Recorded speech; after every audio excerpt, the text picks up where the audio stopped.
Лоялността е отличителната черта на бета мъжете. Бетите получават удовлетворение, потвърждение и задоволство от това, че служат вярно. Това ги изпълва с цел. Те са склонни да вярват не само в самия алфа, но и в неговата мисия.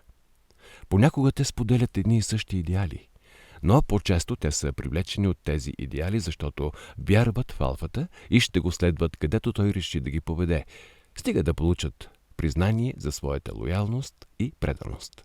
На първо място бета-мъжът има вътрешен достъп до най-високите нива на йерархията. Това се дължи на близките му отношения с алфа. Бетите са най-близките довереници на алфата.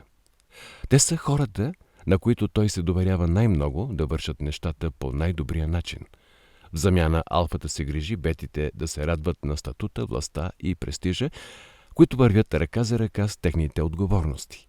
Това помага на алфата да установи лоялност у своите бета-лейтенанти. Какво представлява мъжката енергия?